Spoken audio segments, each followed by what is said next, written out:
2-3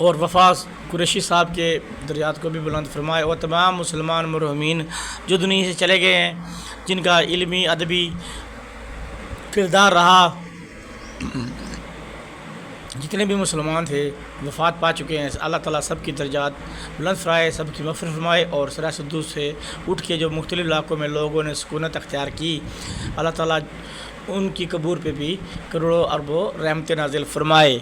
ایک سرائے صدوق کا شہری ہونے کے ناطے، ایک استاد انیس مراد آبادی کا شاگرد ہونے کے ناطے میں کچھ باتیں آپ سے شیئر کرنا چاہتا ہوں۔ استاد محترم 5 وقت کے نمازی تھے، ماشاءاللہ تہجد گزار تھے، اور انہوں نے ماشاءاللہ بہت اچھا وقت گزارا سرائے صدوق میں رہ کے، کسی کے ساتھ ناانصافی نہیں کی۔ استاد بے باک، بے خوف، نڈر قسم کے انسان تھے، اور اپنے شاگردوں کے ساتھ تو ان کا رویہ نہایت ہی محبانہ، نہایت ہی درویش اندانہ تھا، دور اندیشی کٹ کٹ کے بھری ہوئی تھی۔ تو یہ میرے اساتذہ کی چند خوبیاں تھیں جو میں نے آپ کی گوش گزار کی۔ کچھ خوبیاں ان کی چھپی ہوئی بھی ہوں گی، کیونکہ مجھے بہت کم وقت ملا استاد صاحب سے سیکھنے کا، لیکن جو میں نے سیکھا تو میں یہ سمجھتا ہوں بس میں نے وہی سیکھا ہے آج تک، اس سے کے علاوہ میں کچھ نہیں سیکھ سکا، نہ ہی میرے میں اتنی تاب ہے، نہ ہی میرے میں ہمت ہے۔ آزادانہ شاعری کرتا ہوں اور دھڑلے سے شاعری کرتا ہوں۔ تو ابھی یہ جو کتاب تھی انیس مراد آبادی کی، اس کے حوالے سے بتاتا چلوں، جو اس کے یہ دیکھ لیں جی، اس کے فہرست مضامین ہے، عرض مرتب، پھر اس کے بعد سفر کا دکھ، عارف منصور صاحب، دیوان انیس مراد آبادی کی ریاضت، فن کا شاہکار، میردار خورشید بیگ میلسوی، اس کے بعد اظہار خیال اقبال جاوید ہاشمی، راؤ طاہر علی طاہر، پھر اس کے بعد آ جاتا ہے مناجات، پھر اس کے بعد آتا ہے مدت سے آرزو ہے کہ آئیں نظر قریب، یہ نعت رسول مقبول ہے جو حضور صلی اللہ علیہ وسلم کی شان اقدس کے لیے لکھی گئی ہے، اور اس کا میں آپ کو ایک شعر بھی سنا دیتا ہوں، کیونکہ کوشش کروں گا کہ چند اشعار سب آپ کو سناتا رہوں، ساتھ ساتھ تاکہ آپ کے بور بھی نہ ہوں اور آپ کو کلام کی پختگی کا بھی اندازہ ہوتا رہے۔ تو یہ شعر ہے نعت رسول مقبول، تو میں کوشش کرتا ہوں کہ آپ کو پوری ہی نعت رسول مقبول پڑھ کر سنا دوں استاد کے، تاکہ جو کلام ہے اس کے اندر آپ کو پتہ چلے کتنی پختگی ہے اور کتنی نبی پاک صلی اللہ علیہ وسلم کی ان کو محبت ہے اور عقیدت ہے۔ تو نعت رسول مقبول میں سناتا ہوں جو میرے ساتھ محترم نے لکھی ہے۔ یہ لکھی ہے بیر مزارہ مسمن اخرب مکفوف مقصور میں، مفعول فاعلات مفاعل فاعلات، مفعول فاعلات مفاعیل فاعلات، یہ بحر ہے جی۔ اس کے اندر لکھی ہے شدت سے آرزو ہے کہ آئیں نظر قریب، شدت سے آرزو ہے کہ آئیں نظر قریب،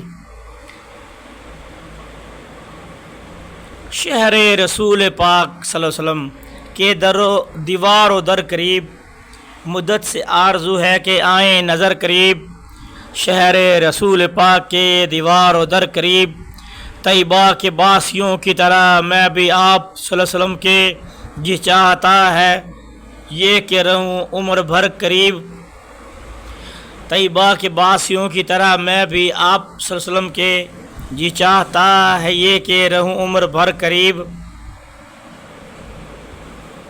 روح الامی تو بیٹھ گئے تھک کے راہ میں، روح الامی تو بیٹھ گئے تھک کے راہ میں، پہنچے حضور صلی اللہ علیہ وسلم عرش کے بے بال و پر قریب،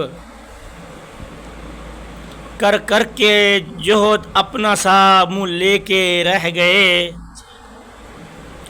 کر کر کے جہد اپنا سا منہ لے کے رہ گئے، پہنچے نگار سور کے مشرق مگر قریب، پہنچے نگار سور کے مشرق مگر قریب، مفعول فاعلات مفاعیل فاعلات، آیا نظر نہ ان کو ہدایت کا راستہ، مفعول فاعلات مفاعیل فاعلات، بولا وہ ابو جہل بھی تھے شام و سحر قریب، مفعول فاعلات مفاعیل فاعلات۔ آقا صلی اللہ علیہ وسلم مدینے اب تو بلا لیجئے مجھے، ہے اس جہاں سے اب میرا وقت سفر قریب۔ کیا بات کہی ہے میرے استاد محترم نے اس شعر کے اندر۔ اس نعت کا یہ شعر ہے بہت قیمتی ہے اس حوالے سے بھی کہ استاد بزرگ ہو چکے تھے، کافی عمر ان کی ہو چکی تھی، تو انہوں نے اپنے بڑھاپے کے حوالے سے لکھا کہ دنیا سے کوچ کرنے کا وقت بھی قریب ہے، اے اللہ کے نبی، اے اللہ کے رسول، اے اللہ کے حبیب، مجھے اپنے در پہ بلا لو، مجھے اپنے در کی حاضری کرنے کی سعادت عطا کیجیے۔ تو اور سے بھی پیارا آخری شعر ہے جو انہوں نے مقطع لکھا ہے اس نعت رسول مقبول کا۔ کیا شاندار مقطع ہے، کیا شاندار مقام ہے میرے استاد محترم کا، آپ خود اندازہ لگائیں۔ اشعار جس طریقے سے اشعار کے اندر انہوں نے جو الفاظ پروئے ہیں وہ ماشاءاللہ وقت کے حوالے سے، شہرت کے حوالے سے، اہمیت کے حوالے سے اور قدردانی کے حوالے سے اپنی مثال آپ ہے۔ یہ دیکھیں جی، میں تو انیس نظر ہی کر دوں گا اپنی جان، میں تو انیس نظر ہی کر دوں گا اپنی جان، تقدیر لے گئی مجھے ان کے اگر قریب، ان کے آپ صلی اللہ علیہ وسلم کے، میں تو انیس نظر ہی کر دوں گا اپنی جان، تقدیر لے گئی مجھے ان کے اگر قریب۔ انیس مراد آبادی رحمۃ اللہ علیہ میرے استاد محترم۔ تو یہ نعت رسول مقبول ہے، اس کا مفعول فاعلات مفاعیل فاعلات اور بحر مضارع مسمن اخرب مکفوف مکسور کی بحر میں لکھی گئی ہے۔ اور مناجات بھی سنا دیتا ہوں۔ مناجات کیا ہوتا ہے؟ مناجات جو شاعر ہے اللہ تعالیٰ کے ساتھ جو ہم کلامی کرتا ہے شاعر، اور اللہ تعالیٰ سے ایک حمد ہوتی ہے، حمد میں شاعر اللہ تعالیٰ کی تعریف بیان کرتا ہے۔ جو مناجات ہوتی ہے وہ اللہ تعالیٰ سے اپنی روادات بیان کی جاتی ہے، اور اللہ تعالیٰ سے خیر اور نیکی کی طلبگاری کی جاتی ہے۔ تو مناجات سنا دیتا ہوں آپ کو، استاد محترم نے جو لکھی تھی، تاکہ یہ ثواب ان کو ملتا رہے جو انہوں نے مناجات لکھی ہے۔ الہی فکر دنیا سے مجھے بیگانگی دے دے۔ معذرت کے ساتھ پہلے میں اس کی بحر بتا دیتا ہوں، آپ کو وزن بتا دیتا ہوں۔ مفاعلین مفاعلین مفاعلین مفاعلین، بیر حجز مسمن سالم، ٹھیک ہے نا جی۔ فارسی میں بحر حجمن مسمن سالم ہے، اور عربی کے اندر مفاعلین مفاعلین مفاعلین مفاعلین ہے۔ الہی فکر دنیا سے مجھے بیگانگی دے دے، الہی فکر دنیا سے مجھے بیگانگی دے دے، نمود و نام کے بدلے شعور باطنی دے دے،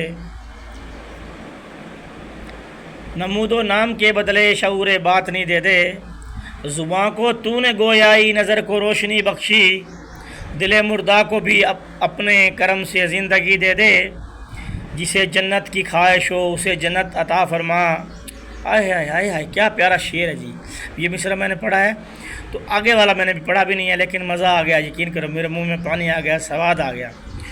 جسے جنت کی خواہش ہو اسے جنت عطا فرما،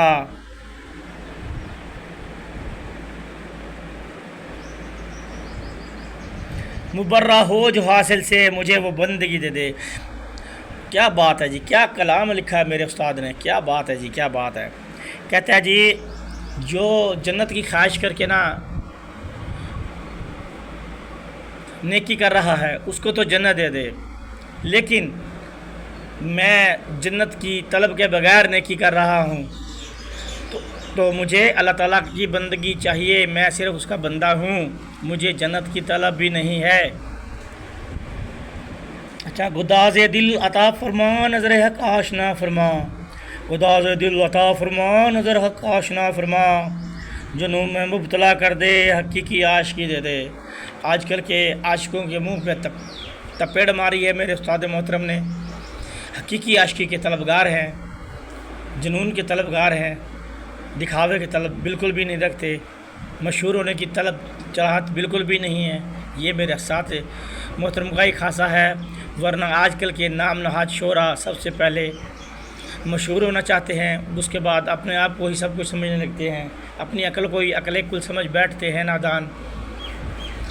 تیرا ہی نام گونجے بحر و برکو ہو بیاباں میں، خزاں دیدہ چمن میں پھر بہار تازگی دے دے۔ تیرا ہی نام گونجے بحر و برکو ہو بیاباں میں، خزاں دیدہ چمن میں پھر بہار تازگی دے دے۔ ہے کبتی مائل بیداد سبتی ظلم سے خائف، ید بیضا عطا کر دے عصائے موسوی دے دے۔ ہے کبتی مائل بیداد سبتی ظلم سے خائف، ید بیضا عطا کر دے عطائے موسوی دے دے۔ مثال طفل ناداں بے خبر سود، مثال طفل ناداں بے خبر سود ضیاء سے ہوں، حوادث سے بچا گوش لطف مادری دے دے۔ حوادث سے بچا گوش لطف مادری دے دے۔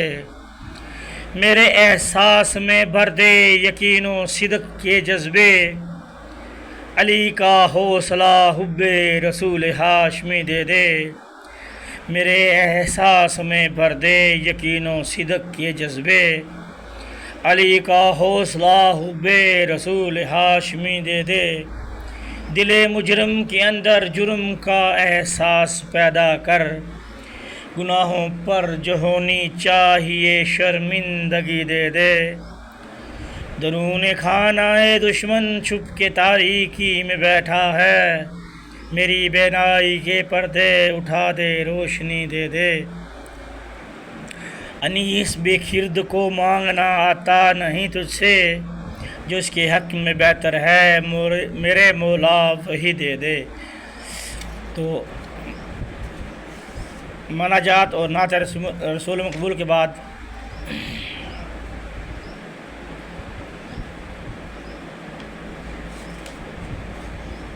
ایک اور نعت شریف ہدیہ رسول کریم صلی اللہ علیہ وسلم، اور پھر ایک اور نعت شریف، اور پھر ایک منقبت سیدنا امام علی مقام پر ان کے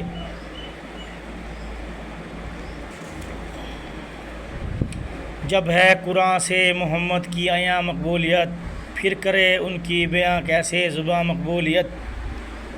وقت کی رفتار بھی دھندلا نہیں سکتی جنہیں چھوڑ کر گزری ہے وہ گہرے نشاں مقبولیت۔ آپ کی عظمت کا اندازہ لگا سکتا ہے کون، ہے زمیں سے آپ کی تا آسماں مقبولیت۔ دونوں عالم میں سوائے آپ کے کس کو ملی، بے کرام مقبولیت اور جاوندہ مقبولیت۔ انبیاء آئے ہیں یوں تو اور بھی لاکھوں، مگر جو انہیں ہے سب کو وہ حاصل کہا مقبولیت۔ وقت کر دیتا ہے مدھم ہر کسی کے خد و خال، تا ابد ہے آپ کی لیکن جمع مقبولیت۔ تازگی روز ازل سے جس کی قائم ہے انیس، آپ کی ہے وہ بہار بوستہ مقبولیت۔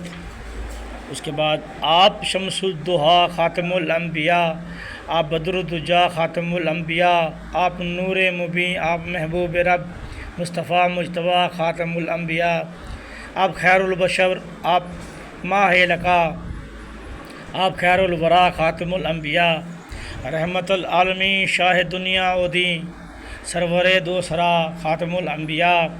آپ ہی دونوں عالم کی ہیں ابتدا، آپ ہی انتہا خاتم الانبیاء۔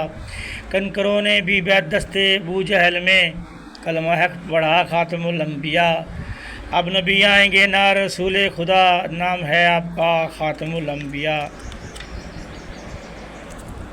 اس کے بعد حضرت امام حسین رضی اللہ تعالیٰ عنہ کی شان بیان کی گئی ہے، اشعار سنیے گا اور سر دھنیے گا۔ صد پیکرے جمال تھی صورت حسین کی، صدق و صفا کا آئینہ سیرت حسین کی ہے، فخر کائنات شجاعت حسین کی، تقلید کا ہے درس شہادت حسین کی۔ تاریخ میں ہیں کتنے بلند ان کے مرتبے، جن کو تھی کربلا میں رفاقت حسین کی۔ روز جزا ملے گا اسے اس کا بھی اجر، قائم ہے جس کے دل میں عقیدت حسین کی۔ آؤ کہ آج عہد سر بزم ہم کریں، زندہ رکھیں گے ہم بھی روایت حسین کی۔ دریائے علم جوہر عرفاں لیے ہوئے، بے مثل لازوال ہے دولت حسین کی۔ ملتا نہیں یزید کا نام و نشاں کہیں، موجود ہے جہاں میں حکومت حسین کی۔ سر دے دیا جھکایا نہ باطل کے سامنے، ہے بے مثال جرت و ہمت حسین کی۔ پھر سر اٹھا رہے ہیں حواری یزید کے، پھر پڑ گئی انیس ضرورت حسین کی۔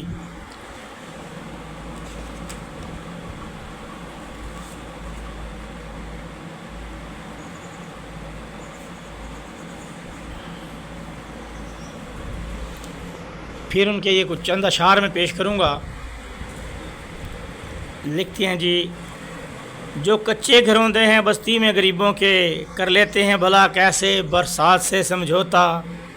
مشکل ہے بہت مشکل جذبات سے سمجھوتا، اس دور کشاکش میں حالات سے سمجھوتا۔ اور بڑے تلخ دنیا کی حقیقت بیان کی ہے میرے استاد نے، آپ بھی ذرا یہ شعر سنیں۔ ایک عمر کا پچھتاوا رہ جائے خلش بن کر، مت کرنا کبھی ایسے لمحات سے سمجھوتا۔ ایک عمر کا پچھتاوا رہ جائے خلش بن کر، مت کرنا کبھی ایسے لمحات سے سمجھوتا۔ اور چند اشعار میں چھوڑتا ہوں۔ اب کیسے اجالیں گے بستی کو انیس اپنی، وہ لوگ جو کر بیٹھے ظلمات سے سمجھوتا۔ اور ایسے فنکاروں پہ منہ پہ زوردار زناٹے دار تماچہ رشید کیا ہے میرے استاد نے، جو خود کو تو عقل کل سمجھتے ہیں لیکن اس کے اندر بندر باٹ رکھتے ہیں اور اپنے آپ کے اندر ہی وہ سب کچھ ہوتے ہیں۔ ان کو ارد گرد کا ماحول کا کچھ نہیں پتہ چلتا، نہ ان کی اس میں دلچسپی ہوتی ہے، اور عام انسان پستا رہتا ہے اور یہ مزے کرتے رہتے ہیں۔ اب کیسے اجالیں گے بستی کو انیس اپنی، وہ لوگ جو کر بیٹھے ظلمات سے سمجھوتا۔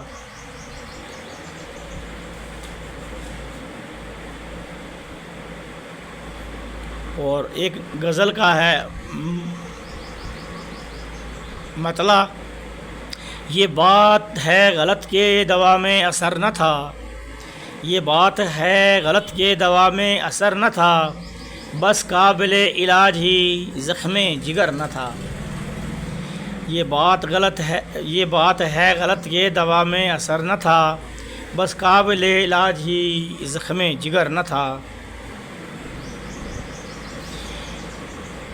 اگلا شعر، بیکار ہی لگائے رکھا ہم نے دل یہاں دنیا میں۔ دنیا کی بے ثباتی کا ذکر بڑے اطمینان کے ساتھ استاد محترم کرتے ہیں اور سمجھانے کی کوشش کرتے ہیں کہ دنیا فانی ہے، دنیا کتنی عارضی ہے۔ بیکار ہی لگائے رکھا ہم نے اپنا دل یہاں، یہ جانتے ہوئے کہ سرائے تھی گھر نہ تھا۔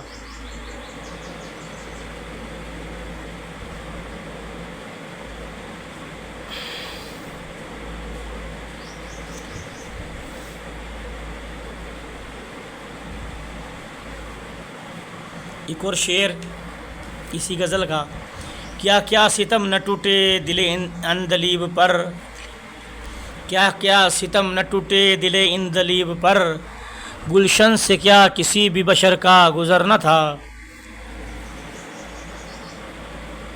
اور اگلا شعر پھر یکسانیت کے حوالے سے ہے، اتفاق اور اتحاد کے حوالے سے ہے، دنیا کی بے ثباتی کے حوالے سے ہے، اتفاق میں کتنی طاقت ہو سکتی ہے اس کے حوالے سے ہے۔ یہ شعر بھی سنیے گا اور سر دھنیے گا۔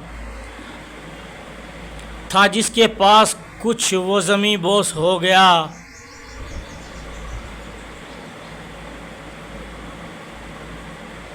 آری رہا وہ نکل کے جس پر ثمر نہ تھا۔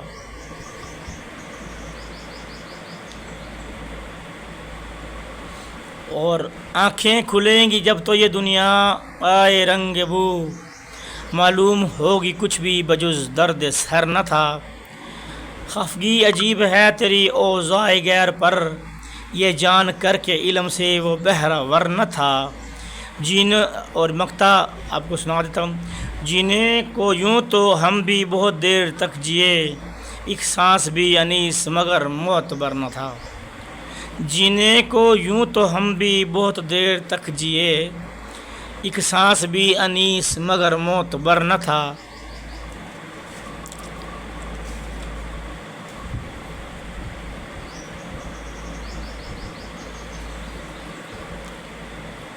اور ابھی میں باقی غزلوں کے آپ کو مقطع اور مطلع سناؤں گا، کیونکہ وقت بہت کم ہے اور جو سر کے جو کلام ہے ماشاءاللہ بہت زیادہ ہے۔ ایک تو ان کا دیوان شائع ہو چکا ہے دیوان انیس مراد آبادی کے نام سے، اور دوسرا عنقریب انشاءاللہ ان کا بیٹا دوسرے حصے کو بھی شائع کرے گا۔ تو پھر استاد محترم کی زندگی کا جو نچوڑ تھا وہ میسر ہوگا مارکیٹ کے اندر، فی الحال جو میسر ہے اس پہ ہی گزارا کیجیے۔ تو ایک غزل ہے، یہ فاعلاتن فعلاتن فعلن، بحر نارمولا مسمن مخبون محذوف مسکن، یہ ہے جی۔ تو اس کا میں غزل کا مطلع اور مقطع سناؤں گا۔ رہتا ہے وقت ستمگار سے گتھم گتھا، رہتا ہے وقت ستمگار سے گتھم گتھا، آدمی سینکڑوں آزار سے گتھم گتھا۔ یہ تھا اس کا مطلع اور مقطع سنا دیتا ہوں۔ ہے عجب شخص شب و روز انیس خستہ، ہے عجب شخص شب و روز انیس خستہ، رہتا ہے بندش اثار سے گتھم گتھا۔ اگلی غزل، اس کا بھی پہلے مطلع اور پھر مقطع سناؤں گا۔ نہیں پہلا سا انداز شریفانہ محبت کا، نظر میں اور ہی ہے اب تو پیمانہ محبت کا۔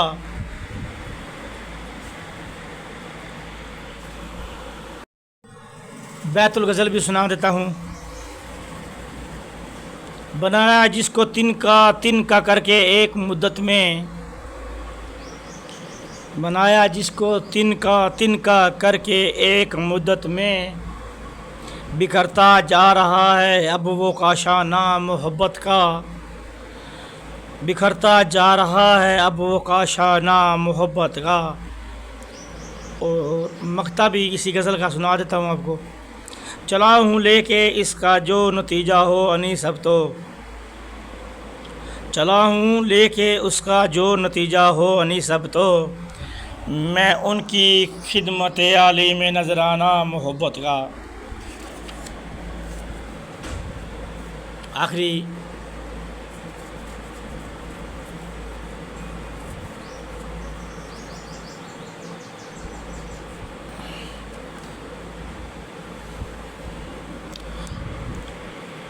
اپنا ایک شعر سنا دیتا ہوں۔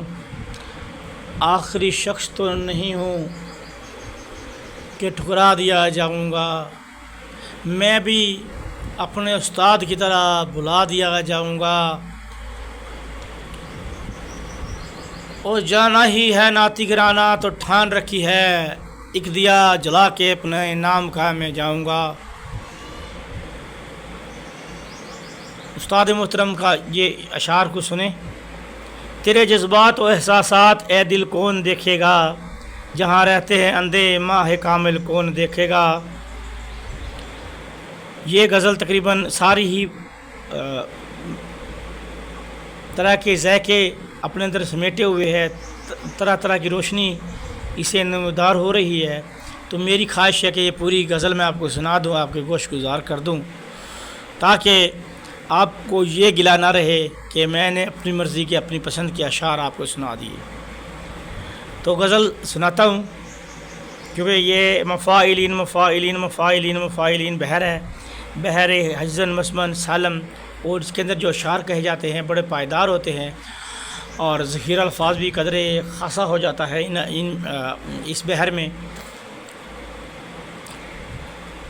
پوری غزل سنیے گا. تیرے جذبات و احساسات اے دل کون دیکھے گا، جہاں رہتے ہیں اندھے ماہ کامل کون دیکھے گا. ہے دشت پر خطر میں زندگی کا قافلہ اپنا، ہے دشت پر خطر میں زندگی کا قافلہ اپنا. نہ کی کوشش اگر مل کر تو منزل کون دیکھے گا. یہ تو قیام پاکستان سے پہلے کی بات ہو رہی ہے. سب نے مل کر کوشش کی اور الحمدللہ پاکستان بن گیا. جہاں انصاف ہو محبوس زور و زر کے زندہ میں، اس آبادی میں جا کر دستے قاتل کون دیکھے گا. یہ بات بالکل بجا ہے آج کے ماحول کے حساب سے بھی، پرانے ماحول کے حساب سے بھی. جس کی لاٹھی اس کی بھینس، اور جو ظالم لوگ ہوتے ہیں.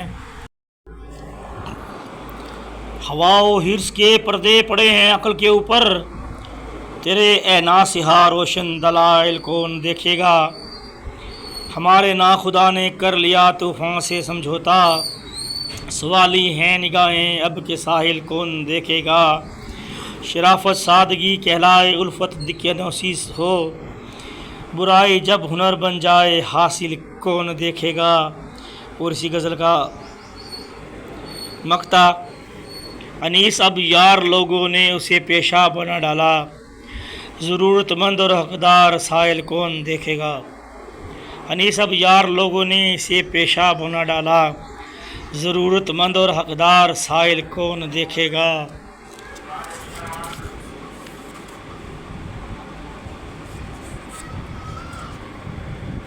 ترک الفت کی قسم کھائی تو اندازہ ہوا، یاد اس کی اور بھی آئی تو اندازہ ہوا. کس قدر تھی تلخ تر بے سوچی سمجھی گفتگو، بات میری اس نے لوٹائی تو اندازہ ہوا. پہلے تو فرحاد کے قصے پہ آتی تھی ہنسی، ایک شیریں چوٹ جب کھائی تو اندازہ ہوا. ایک شیریں چوٹ جو کھائی تو اندازہ ہوا. دور سے مجنوں کی وحشت کچھ نہ تھی جز شاعری، ہم نے کی جب دشت پیمائی تو اندازہ ہوا. کیسے کیسے گل کھلاتا ہے محبت کا جنوں، میں ہوا جب خود تمنائی تو اندازہ ہوا. ہیں ابھی اہل سخن اہل نظر اہل زباں، ہم نے جب کی بزم آرائی تو اندازہ ہوا. نزا کے عالم میں دل پہ کیا گزرتی ہے انیس، آج اپنی جان پہ بنائی تو اندازہ ہوا. آج اپنی جان پہ بنائی تو اندازہ ہوا. بس ایک زلف، بس ایک جھلک رخے زیبا دکھا کے چھوڑ دیا، ہمیں جہاں میں تماشا بنا کے چھوڑ دیا. نہیں حد نظر نخل سایہ دار کوئی، یہ کس نے دشت تمنا ملا کے چھوڑ دیا. سنا رہے تھے سر بزم دل کا افسانہ، کسی نے ہاتھ ہمارا دبا کے چھوڑ دیا. دوبارہ ہو نہ سکا دل کا وہ نگر آباد، تیرے خیال نے جس کو بسا کے چھوڑ دیا. جو برگ شاخ سے ٹوٹا اسے زمانے نے انیس کر کے حوالے ہوا کے چھوڑ دیا. واہ، اس غزل کا مطلب آپ دیکھ لیں. مقطع. جو برگ شاخ سے ٹوٹا اسے زمانے نے انیس کر کے حوالے ہوا کے چھوڑ دیا.